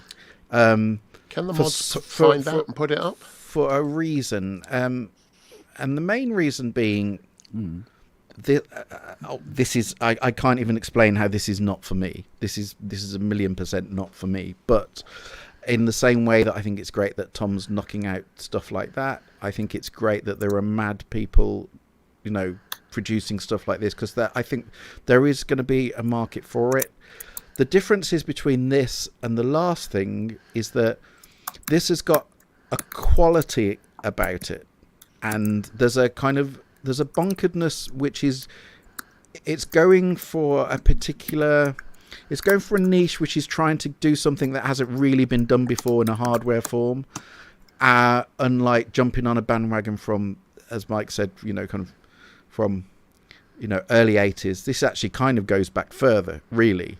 I think the reason this isn't for me is the fact that when you watch him constructing the track, you start to realize that watching him just try and program a simple kind of bass line into it, it's all to do with pulses and kind of moving the pulses across the beat. Yep. And then you have to decide how many notes you're going to allow it to randomly assign. So I'm a composer. My job is to write stuff. My job is to have ideas in my head and put those down and make those happen. This is something where you're relying on the machine to make decisions for you in a kind of random but predictable way, and your say in making it happen is just kind of quite limited. And although he's the buttons on the bottom where he's got vaguely in the shape of a keyboard, it's not a keyboard. It's not really meant to be a keyboard. And you're watching him try and form chords based on whatever notes he can assign, and you're just thinking, oh my God, life is too short. And then the biggest problem I really have with it is that all the sounds it produces are just so completely underwhelming. I love the idea that all of the left-hand side is all for sequencing and all the right-hand side is for synthesis, but the synthesis that's happening, it just doesn't sound great. Do you think? I mean, it's a year. I think it's a year away from final release. It's not going to be released until next year, so maybe those sounds will get better because generally maybe, but so is it for you? Is it for you? Let's just come out of this and come back to all of this. Well, I'll tell you for a fact, it's 1,000,000% not for me. I think it's fantastic that it exists. I think anyone that buys it, if this is what you want something that's going to have some random things that just. I love the polyrhythmic element of it. I think it's fantastic. I love that side of things is wonderful. But there are, you can do that in so many other more controllable ways that you have a lot more input on. This for me is just this is Kent. Does it intrigue you? No, not really. I'm kind of with Ty on this one as well. Sort of like you don't really do it. You're kind of there just to help it along. You just enter things and it goes, oh, I'm going to get on with this sort of thing. So. And mind you, it does answer the question of what would happen if a 1950s typewriter had sex with a VCS3. We now know. I was only wondering that the other day. Actually, I wondered what that would be like. I'd always wondered as well. I did the same joke, and he did it so much better. Yeah. It's just, why do I even bother? It is interesting, but it reminds me of. It's almost got like a Soma sort of ethos to it, but at the same time it's because when Ty was saying about you're there along for the ride, really it'll just whatever it comes out with is what it's going to give you. So it's like it is a solution in search of a problem. Yeah, I mean it looks like it might be a giggle, but just for a few hours. I'm really glad it exists, but honestly, I just watched the entire thing. I got to the end of it, just thinking, Christ, life is too short, and B, for 2,000 euros, you just think of all the things you could buy for 2,000 euros that would make your life a lot better. What I don't understand. Thank God he hasn't got an internet connection. Okay, I'd be frightened I was going to bloody nuke Moscow or something with it. So I mean, that's the thing. It's a bit like war games. It's a bit like something. So I can't get to the bottom of whether or not any one of the engines is polyphonic because it says. Well, they're all meant to be up to 8-note polyphonic. Okay, but I didn't see any evidence of that in the vid. I don't like the fact, like yourself, that it's essentially generative and it's doing things that I'm not doing it. I'm just sort of controlling the expression on it, rather than anything else. And you kind of need a degree in some sort of, I'm not quite sure what, control panelology. I'll tell you one thing, it ain't nuclear physics. No, it ain't. It ain't. But it does look well built. And I think, I mean, clearly they've, for whatever reason, and I don't quite understand why, they've put in a lot of thought on this, into this. But I don't know. It's a bit like someone being at the pub after many, many drinks, turning around on the back of a fag packet. I got this brilliant idea for a chocolate ashtray. Let's go. And you think, well, yeah, it was good when you thought of it, but really? So, but people are buying, people are pledging for it. I'd love to know who the audience is. I'm not seeing, oh, yeah, here we go. Sing the Body Electric. So, there we go. Ba-dumph. Yeah, that's pretty much it. I mean, it'd be ideal for the kitten ticklers, but only the ones that have money to burn. What the hell does that even mean? Hardware jamming. You're tickling the kitten. But if you're doing that, you've got a bunch of stuff. You've got modules and things, and the EMOMs are good because when they're good because people have thought about it and have control, and they're doing stuff, and then they're manipulating it, and it's a mix of those things, as it were. Whereas this just seems entirely. It's about. I mean, it's articulating something that's been created by a machine, rather. Yeah, when it says, kind of, it's all for live use, and basically all they're really saying is you've got those XY pads for each section. And you're just basically going to rub your fingers along the XY pads live. That's essentially what you're going to do. Yeah, and you can assign some of the knobs to do things, but I don't get it. I mean, honestly, I don't get it. I do get it. I do get it, but I just think it's it's very niche, and I think maybe this is something which it would be good to, when it's sort of closer to finished, get one in and just have a look at it and see what the. No, I don't think that's worth. Do you want to take the time? Yeah, would you really think of the manual with that? Well, only listen. If I were a little younger, yes, but it's kind of a challenge to say, I'm going to make this thing sound bloody amazing no matter what. But why? Really? But and why? Then you found hung. Yeah, exactly. But why? No. So, I don't know. I hope he does really well. I never want to see it ever again, but I genuinely hope he does really well. You've got to admire somebody with that much technical information and that much vision. Yeah. Because basically, that was the guy in China who invented the X key, and it's again, And can I also say, we could all be totally wrong, and this may come out, and we could be looking back in 10, 15 years going, oh, Christ, why didn't we buy one of those? So, and I think that may be the case. That's kind of why. Here's the thing: someone spent this much time putting this together. They've clearly got a lot of. I'm all about control and articulation, so I get that bit of it. I get it. I really do get it. But it's just all the knob. It's the keyboards. They're not keyboards. It looks like a calculator, and that really turns me off. It's kind of I did that to death. With the MCs. You mean you're not an operator with your pocket calculator? What do you know about my pockets? Well, just I might throw him in there for a calculator. With this thing, you hold down a special key and it plays a little melody. It says I'm a twat. Anyway. Oh, you could have just asked us. We would have told you that. Yeah. Old tech does work. See, old tech does work, but this isn't old tech. It's an interesting. I mean, it's an interesting thing. It's worth acknowledging and giving the guy our best wishes. Yeah, absolutely, 100%. Absolutely. Give him best wishes, and if he's listening, I would love to get this on the show or get it in. I really actually would. Now that we've talked this through again, I actually would spend some time trying to get to know this, because I'm sure there's going to be more to it than we understand, and I'd love to see what that's all about. So. We're moving on a bit. How about a golden oldie? Do we want a golden oldie? Go on, Tom. Although I'm not sure it's that golden. It is oldie-ish, sort of, not very. Should we have a look? Compared to what? Well, you're all of us. Golden oldie. Yeah. Go on.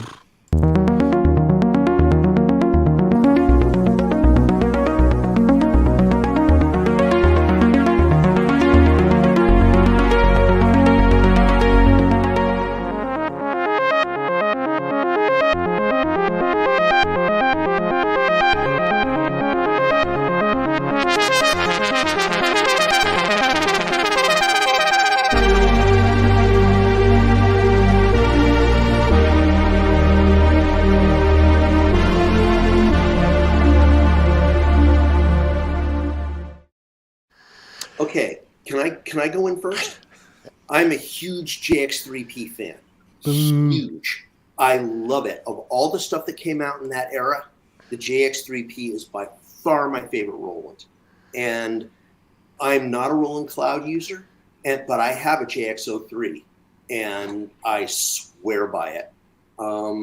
That's just me.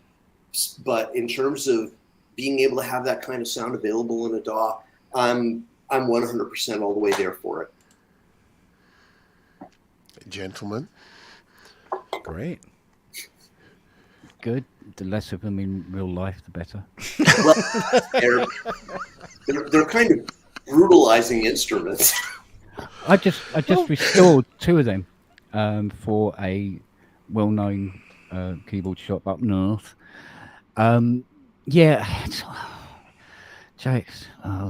You know, sort of like, yeah, I have a swathe of options and one slider. Well, that's why you needed the PG200, which exactly. Added, you need more. You know, when I buy a keyboard, I don't want to have to pay for all the buttons and knobs on it again afterwards. Oh, right? but it was a new concept at the time. That was the very first clever, one that Roland did. And everybody was like, you know, well, if I'm only a preset hound, well, I then prefer the Roland Cloud sound, because when I play a JX-3P, it doesn't sound like that. Well, they've added a lot of effects. A lot thinner than that. But it's clever. It's a clever thing in that, yet again, they've dropped another of their... I mean, this is version 2 of this. It isn't, you know, this isn't the first time they've dropped this as software. It's the version 2 of it. And it will sit in, you know, any of their other plug-in, you know, IRA synths, you know, such as the System 8, etc., as well as work on your desktop. So, I mean, it's clever. How many iterations of Roland synths do you need? Oh, yeah, you need all of them. You need the range. Oh, yeah. I think the problem I have when they turn around and start just throwing V2 into the equation is the fact that everyone that's got a V1 wants to know, okay, so tell me how this is better. No, show me how this is better. With V1? Yeah, they're already turning around. When they turn and go, we've improved the sound engine. Okay, tell me how you've improved the sound engine. Yeah, I mean, you know, I've got a JX-03. I've also got it. Do you know what? The System 8, I'm sure the System 8 had the V1 of the Yes, JX-3P. the System 8 had the V1. So I've got that. And also, has it got it in the, oh God, the Jupiter X as well? I think that's got the version. Oh no, that's Zencore, so that's, no. But what I'm saying is, they're there, but rather than just throwing it in, going, we've made it better, well, show me how you've made it better. That's my main thing. You know, does that make sense? Yes. Show me if it's worth upgrading. Show me if it's, you know, kind of, or how it's worth, why it's worth upgrading. Well, I have a question. If you're a Roland Cloud subscriber, do you have to pay for the upgrade? I can't imagine you would. Yeah, Surely I don't think not. so. I can't imagine. I don't use Cloud. I used it briefly, and I have such a hatred of subscription anyway. I used it briefly. I used it for 12 months, and then it just wasn't worth it. I never used it. I just never used it. I just never used any of their stuff. There was always stuff, you know, kind of third party stuff that was better. But in the hardware, I think it's great. I mean, I love the fact that obviously now there's the you know, the PG200 is actually now kind of included as part of it, which is great. But you know, I'm also aware that down at Dom's, there's 2 of these with the Kiwi mods. Both the 2 kind of Kiwi mods that are down there. I mean, I'll be honest with you, I never had a JX-3P. They were never they never really did it for me. But I know for a fact that apparently they were one of Trevor Horn's secret secret sauce. Sauce was. So yeah. I had one. Isn't this going against the whole point though? Because if you release an instrument that is a hark back to an original hardware synth that they used to make, if you improve it, it's not that synth anymore, is it? Yeah, but that's always been Roland's philosophy. Mr. K always said, we're not chasing ghosts. He always said, if we're going to bring back the classic sound, we're going to do it in a way where we can give the audience more than what they would normally go to a pawn shop and get. That was always his philosophy. So Roland is never going to do a complete retro throwback. They're always going to add stuff. And it's not been that unsuccessful, has it? That whole philosophy of theirs. And when we were talking right at the beginning about the montage and the fact that they had never done anything like the Roland Core, it's been a very clever way of developing stuff by them. I think what's really interesting is having owned the original JX3P, I had the 106, I had the 60, the 6, JX3P, 8P, all of them, JX10s, MKSs, I had all of those as MKS 80 with the programmer. I loved the MKS 80. I adored it. I preferred it to the Jupiter 8. I preferred it to the Jupiter 8. I don't know, some people don't, but that was my thing. I was a master of it and I loved it to pieces. The funny thing is, it's because there weren't that, they had a particular sound then, but those sounds, you can get those kinds of textures from almost anything now, from the plugins. And I'm trying to work out why I would bother with the Roland Cloud, but it's a nice thing. It seems to have, let's just bring it back up again. It seems to do a nice enough thing. The thing is, exactly as Mike said, really, the JX-03 sounds great. That's the thing. It's the same engine as in the System 8.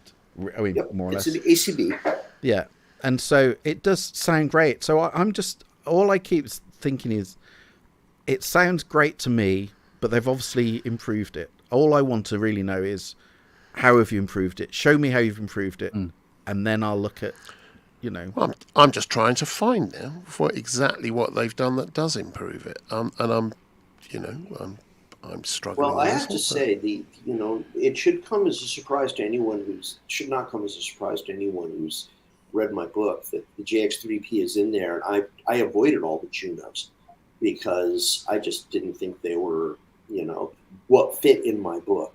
But the 3P not only looked unusual, but it had this great sound that was unlike anything else, because everything else Roland was doing at the time was one oscillator that they were thickening out with an ensemble circuit. And this thing, you could do real FM and real cross modulation and stuff like that. The cross mod was a signature sound of it, but then I had that from the Ovis as well. So yes, and or from the was it the Jupiter 6 you could do that with as well? Trying to think. But the fact is, it didn't sound like any other Roland, and to me, at least, it sounded better. The real problem with the 3P was it had literally the worst MIDI implementation in history. The Kiwi did not just vastly improve the MIDI. The Kiwi gave it a reason to have frickin' 5-pin DIN plugs on the back. Because all the thing sent was note on, note off. I don't even know if it did pitch bend. I don't think so. Do you know, I can't remember. Can I point out? I'm going to argue against that the Krumar Bit 1 had the worst MIDI implementation. No, compared to the... No, the problem with the Bit 1 is that they didn't have me write the manual. You were 11 at the time. Yeah, no. Hang on, no. By the way, it did have pitch bend, but not on the maybe not. Okay, on the MIDI well, in which case, can I point out then that I can say for a fact the bit 1 didn't transmit or receive pitch bend via MIDI. Yes, that is true. I had one. In fact, it was channel 1. Yeah, and it was on off. That was your lot. Yeah, well, the off command was different to other keyboards. That was the main problem. Yeah. Well, wasn't it an on 0? Yeah, I think it's something like that. Yeah, which is something that eventually a lot of people adopted. Yay, Krumar affects the history of MIDI. Yeah, I remember wasting 2 days trying to get a DX7 to talk to one. They were horrible. They were horrible. The one thing that was cool about the Bit One was the front panel graphics, and that was only cool until you started trying to program it. I love the sound of the Bit One, but all I remember is trying to MIDI it up to a TR-909, and it was. Have you tried hilarious. the Bit One plugin? I'm trying to remember who did that. Yes, I have. It's on the UVI. It's one of the UVI ones, and it sounds vaguely. I mean, it sounds vaguely like some of the presets, but they're all based on samples, so it's not. Yeah, they're all samples. Yeah. It's not there. Yeah. But anyway, so okay. I mean, we're getting close to, we're drawing close to the nub end of this whole thingy. The glowing knob. And the one thing we haven't done, have we got a thingy? Yes, we have. So we've got various friends for the show, and not least of which is the wonderful Michelle Moog. Kusa. There we go, Moog. Who I saw yesterday at AES, along with Dina Perlman. She's not here today because she's probably on her way back home from New York City. And I did not get to see Drew Schlesinger. He wasn't feeling well, and so he missed our dinner. Okay, well, have we seen Let's Play This?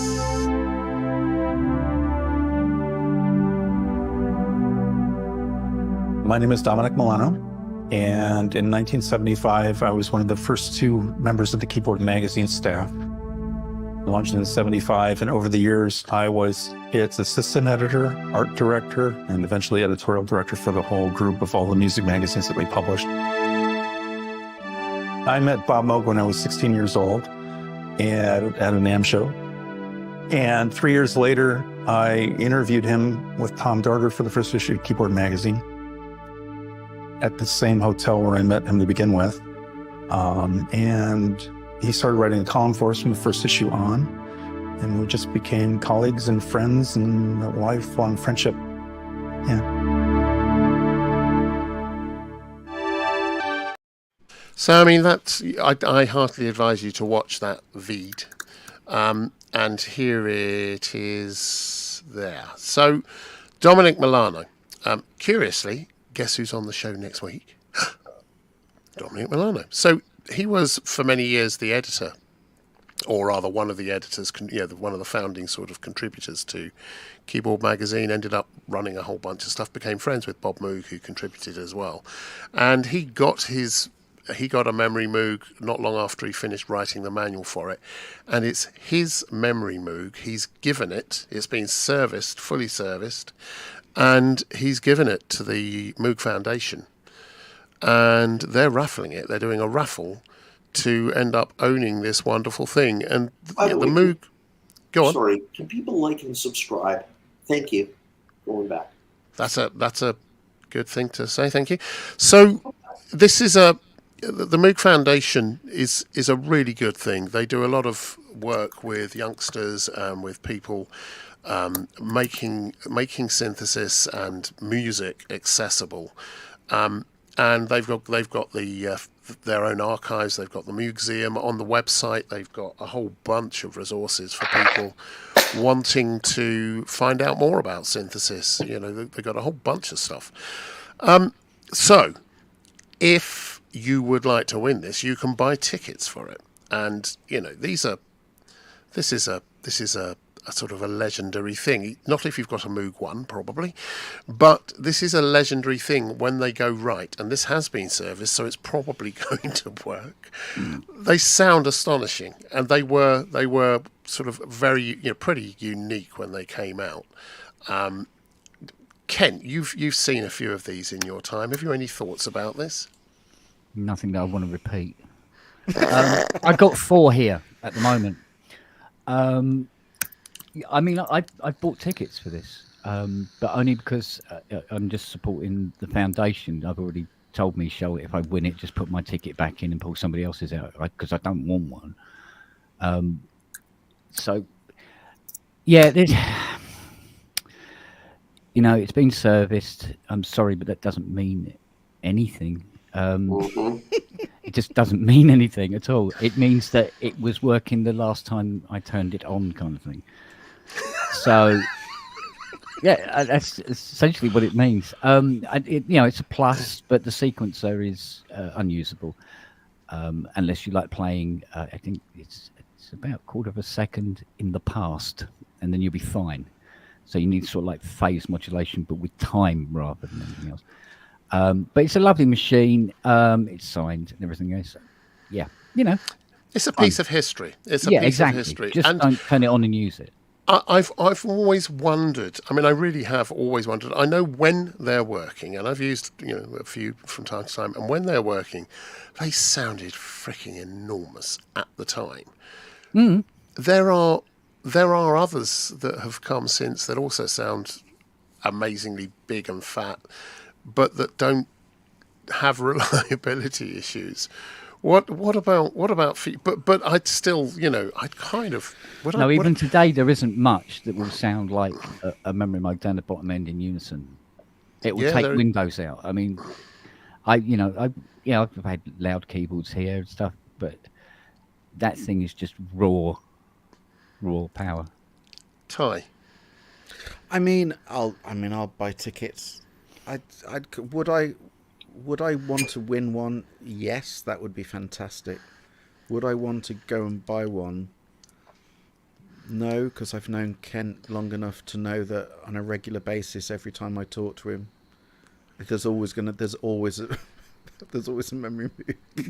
It's being repaired on by fire him. in the corner. And it's always, honestly, every other conversation is, I've got another memory Moog in today. It really genuinely is. He's not exaggerating. It genuinely is like that.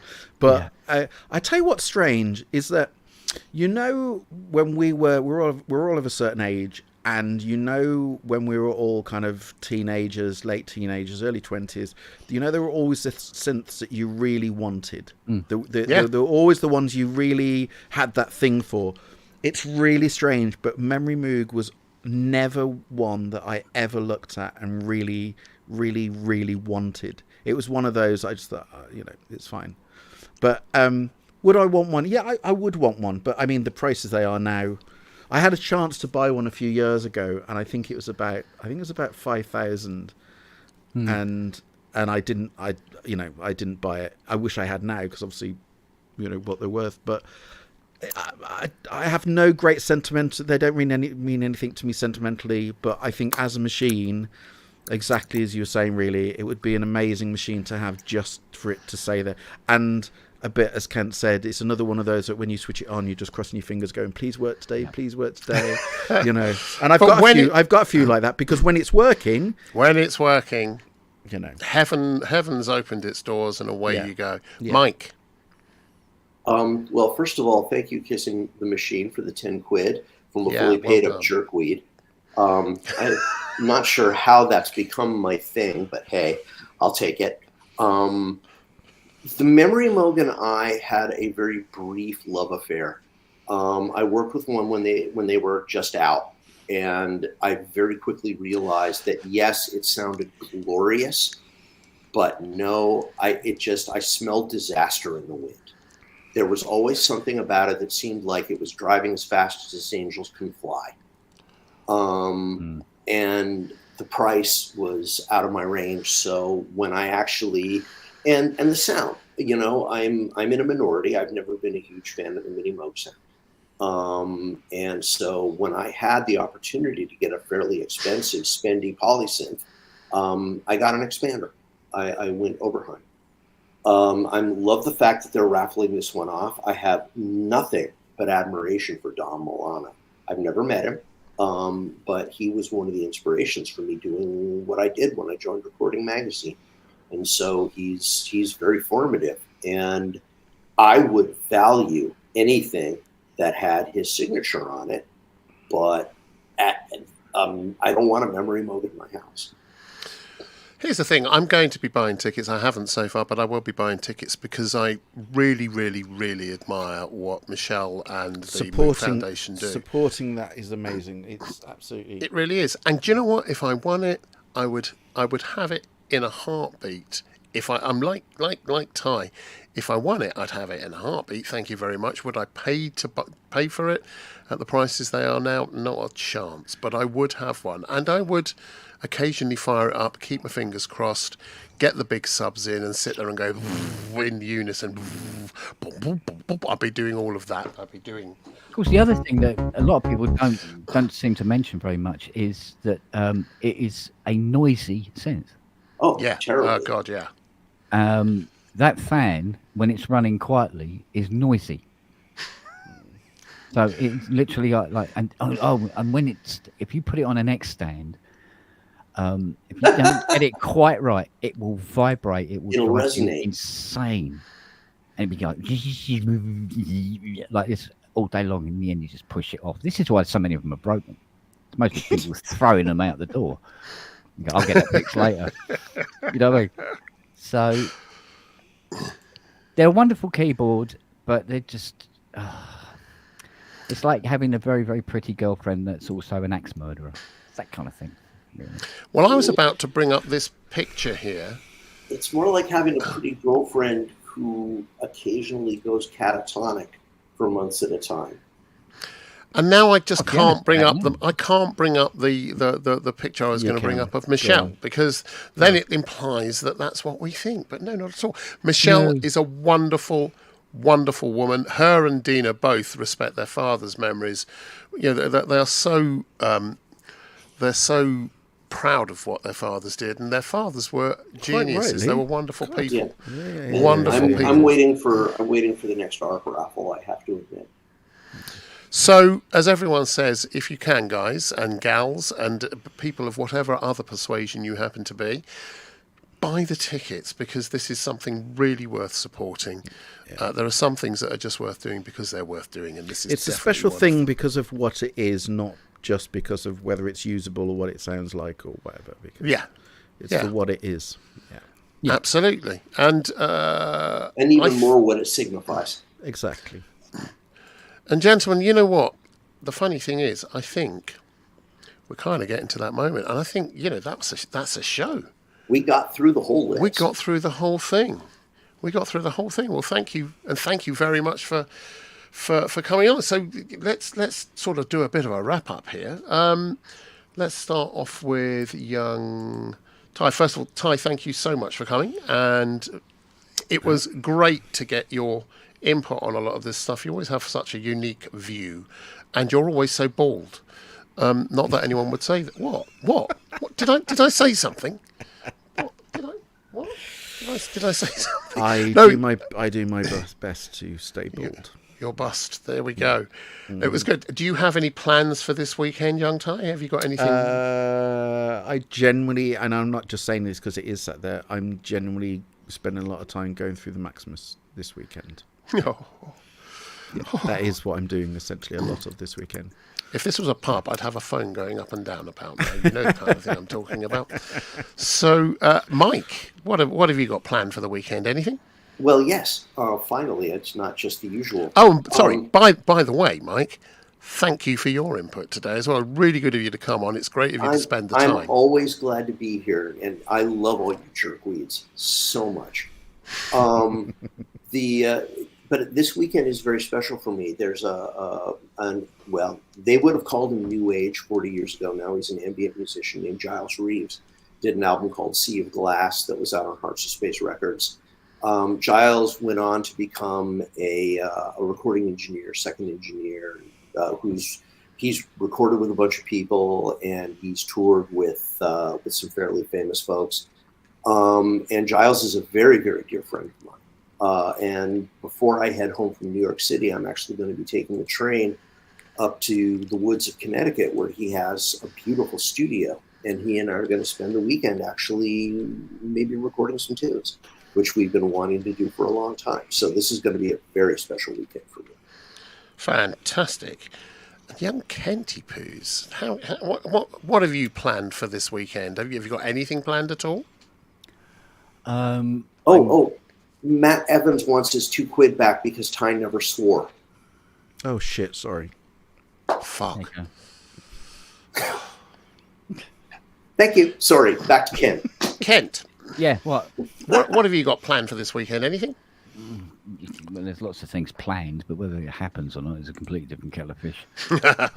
So yeah, there's a couple of things on. I've got there's a guy is phoning me tomorrow because you know how bad news travels fast.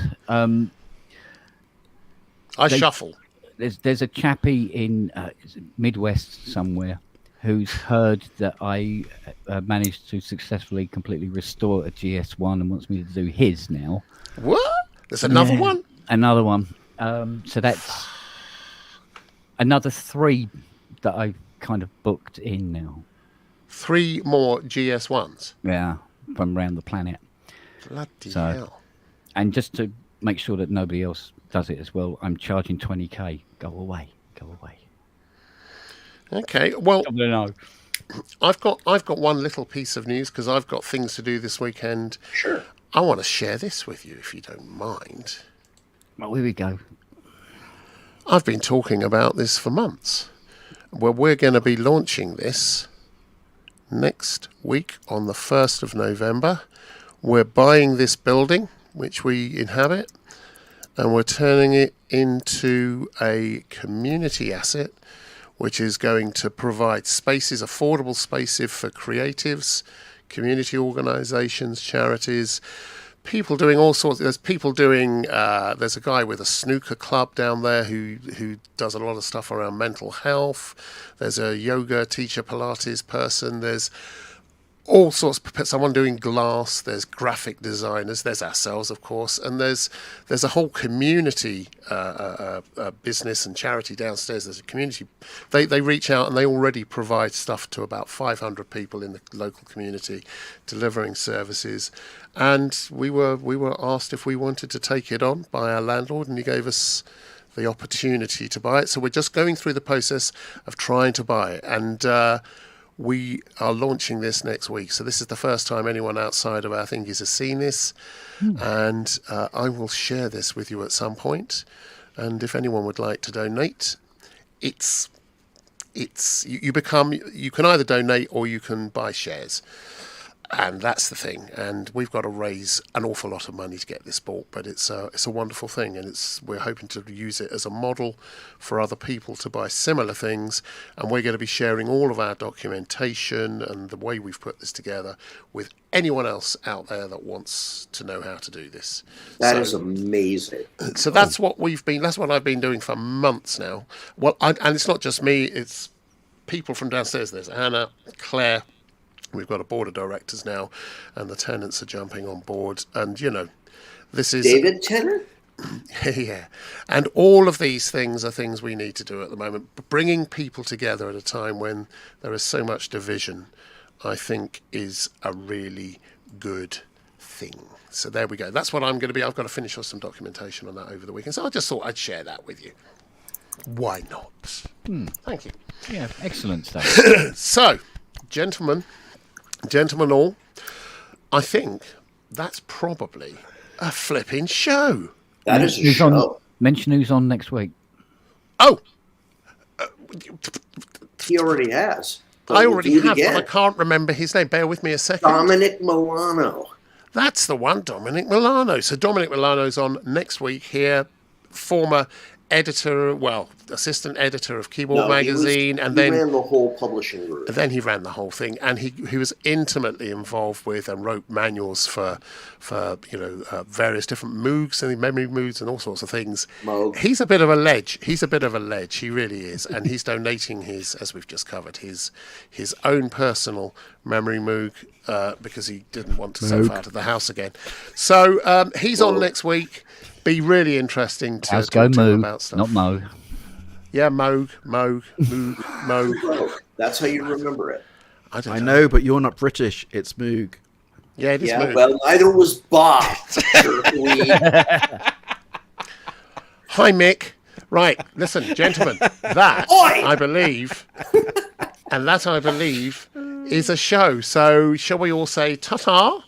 Love you all. Hello. Bye.